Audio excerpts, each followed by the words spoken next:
شب برات آنے والی ہے، اس میں ہمیں کون سے وظیفے کرنا چاہیے، کون سی درود پاک پڑھنا چاہیے، کتنی رکعات نوافل پڑھنا چاہیے، اس رات کا پورا طریقہ آپ لوگ اچھی طرح سے سمجھ لیجئے، کہیں ایسا نہ ہو کہ ہماری رات اکارت چلی جائے، برباد چلی جائے۔ اس لیے پہلے سے ہی شب برات میں ہم لوگوں کو کیا کرنا ہے اس کو تفصیل سے سمجھ لیجئے، اور زیادہ سے زیادہ لوگوں تک اس ویڈیو کو شیئر کر دیجئے، تاکہ جو لوگ اپنے اپنے طریقوں سے شب برات میں عبادت کر رہے ہوتے ہیں انہیں قرآن و حدیث کی روشنی میں جو صحیح طریقے ہیں وہ ان کو معلوم ہو جائیں کہ ہمیں راتوں میں جو عبادت ہمیں کرنی چاہیے وہ کس طریقے سے کرنی چاہیے۔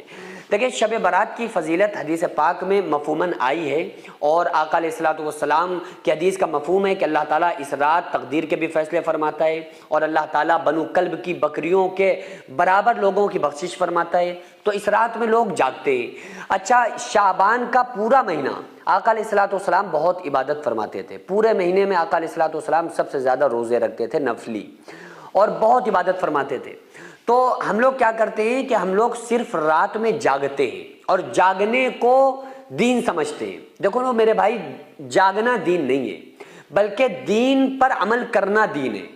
ہم ہوٹلوں پہ بیٹھے بیٹھے چائے پیتے پیتے پوری وہ لگ رہی ہوتی ہے کہ بھئی بریانی بھی چل رہی ہے، چائے چل رہی ہے، کافی چل رہی ہے، تو بھائی آپ کھا پی کے گزار رہے ہیں، تو روز کی طرح آج کی اس دن کی رات بھی آپ اسی طرح گزار رہے ہیں۔ تو اس دن ہم کو چاہیے کہ کچھ مخصوص کام جو حدیث سے جو ثابت ہے ان کو کرنا چاہیے، ورنہ یوٹیوب پہ بھی آپ کو دیکھنے کو ملے گا کہ کچھ لوگ کوئی وظائف کو فوکس کرا رہا ہے۔ دیکھو، میں وظیفوں کے خلاف نہیں ہوں، لیکن جو اصل چیزیں نا میں انہیں زیادہ فوکس کراتا ہوں جو رسول اللہ صلی اللہ تعالیٰ علیہ وسلم کی حدیث سے ثابت ہے۔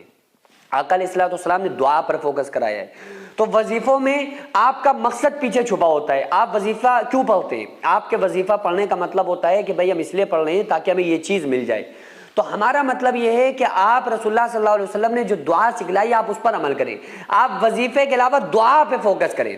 ڈائریکٹ جو آپ چاہ رہے ہیں نا، جس کے لیے وظیفہ پڑھ رہے ہیں، تو وظیفے کے بجائے آپ ڈائریکٹ اسی چیز کے اللہ سے دعا کریں کہ اللہ ہمیں یہ عطا کر دے، بس ہم تیرے بندے محتاج، تیرے در کے فقیر، تو ہمیں یہ عطا کر دے۔ ہمیں نہیں پتا کہ ہمیں کیسے مانگنا چاہیے یا کیا طریقہ، ہم نادان لوگ ہیں، مولا تیرے در کے غلام ہیں، بس تو ہمیں یہ عطا کر دے۔ تو اللہ کے سامنے رونا، گڑ گڑانا، اللہ کے سامنے بالکل گر جانا، جھک جانا، اپنے آپ کو جھکا دینا، اسی کو اصل دعا کہتے ہیں۔ تو بس زیادہ سے زیادہ شب برات میں ہمیں اللہ سے دعا کرنا چاہیے۔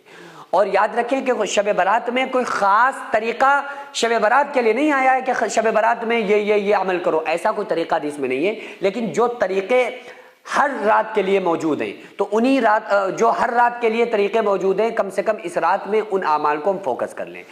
درود کے تعلق سے لوگ بہت کنفیوز رہتے ہیں کہ ہمیں کون سی درود پڑھنا چاہیے۔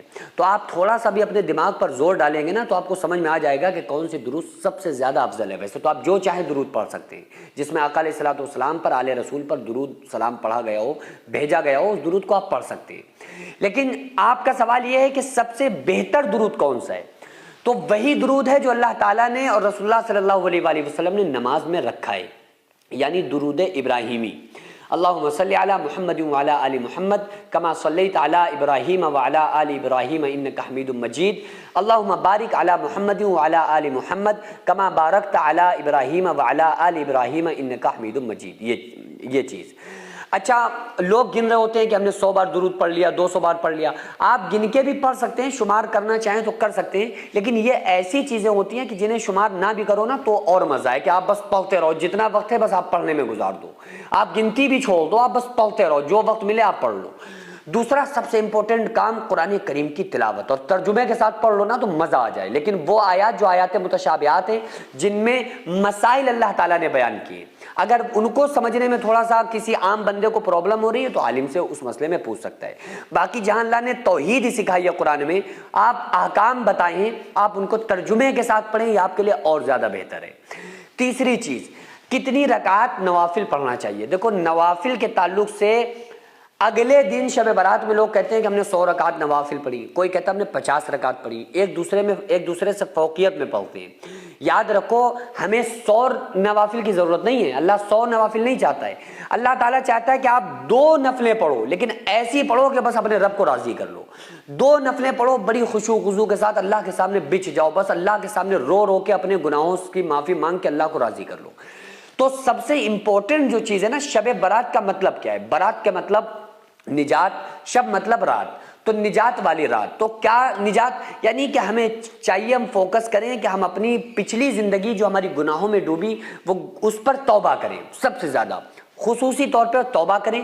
جتنی چاہیں آپ نوافل پڑھ سکتے ہیں، زیادہ کی طرف نہ بھاگیں، زیادہ ہی نہ سوچیں کہ اتنی رکعت پڑھیں، کم رکھیں لیکن اچھی پڑھیں، اور جتنی چاہیں آپ اس میں دعائیں پڑھ سکتے ہیں، مانگ سکتے ہیں، وظائف کر سکتے ہیں، تسبیحات میں جو آپ کو بہتر لگے پڑھ سکتے ہیں۔ قرآن و حدیث میں کوئی طریقہ نہیں ہے کہ آپ یہ تسبیح پڑھیں، یہ پڑھیں، یہ درود پڑھیں، یہ نہیں ہے، بلکہ وہ چیزیں جو رسول اللہ صلی اللہ علیہ وسلم نے بتلائی تھی وہ میں نے آپ کو بتلا دی۔ تسبیح کے تعلق سے آقا علیہ الصلوۃ والسلام کی حدیث سے جو چیز ثابت ہے، قرآن سے ثابت ہے، لا الہ الا انت سبحانک انی کنت من الظالمین، اس کو آپ پڑھ سکتے ہیں۔ درود پاک آپ جتنی چاہیں پڑھ سکتے ہیں، آپ حسبنا اللہ ونعم الوکیل پڑھ سکتے ہیں، سبحان اللہ وبحمدہ سبحان اللہ العظیم وبحمدہ استغفر اللہ، اس تسبیح کو جتنا چاہیں آپ پڑھ سکتے ہیں، بہت زبردست یہ تسبیح ہے، سبحان اللہ وبحمدہ سبحان اللہ العظیم۔ آقا علیہ السلام نے ارشاد فرمایا ایک پلڑے میں زمین آسمان چاند سورج ستارے رکھے جائیں، دوسرے پلڑے میں یہ تسبیح رکھی جائے، تو آقا علیہ الصلوۃ والسلام نے ارشاد فرمایا کہ یہ پلڑا جس میں تسبیح ہوگی نا یہ بھاری پڑ جائے گا۔ مدرسے کی چھت جو آپ کو نظر آ رہی ہے یہ لیڈیز مدرسے کی تیسری منزل کی چھت ہے، اس کے اوپر تقریباً ابھی 12 کمرے بننے ہیں جس میں لڑکیوں کے رہنے کا انتظام ہوگا، بچیاں جس میں تعلیم حاصل کر رہی ہیں، عالمہ کا کورس کر رہی ہیں، بیرونی بچیاں بھی یہاں پر رہتی ہیں۔ تو بہرحال اس مدرسے کو میں نے بڑی محنت اور مشقت سے اس کو یہاں تک بنایا ہے۔ اب آپ لوگوں سے خصوصی گزارش ہے کہ ہمارے ساتھ مل کر زیادہ سے زیادہ آپ لوگ تعاون کریں۔ ہزاروں سینکڑوں روپے ہم لوگ ادھر ادھر برباد کر دیتے ہیں، لیکن جو بھی پیسہ اگر ہمارا راہ خدا میں خرچ ہو جاتا ہے، مدرسوں مسجدوں میں خرچ ہو جاتا ہے، تو پوری زندگی اس کا ثواب ملتا ہے۔ ہم مر جاتے ہیں، قیامت تک جب تک اس مدرسے میں تعلیم ہوتی رہے گی، جب تک لوگ قرآن پڑھتے رہیں گے، جب تک نماز پڑھی جاتی رہے گی، جب تک اللہ تعالیٰ اس کا ثواب ہمیں عطا کرتا رہے گا۔ تو اب آپ کے پاس صرف 2 آپشن ہیں، یا تو آپ یہ کہہ دیں کہ یہ کوئی فیک ہے، یہ کوئی پیسہ کمانے کا نیا چکر ہے، تو آپ چھوڑ کر اس ویڈیو کو جا سکتے ہیں۔ اگر کوئی انسان مدرسے اور مسجد کے نام پر چندہ کر کے اپنا پیٹ بھرے گا تو قیامت کے دن وہ خود اپنا ذمہ دار ہوگا، خود اس کو حساب دینا پڑے گا۔ تو آپ لوگوں سے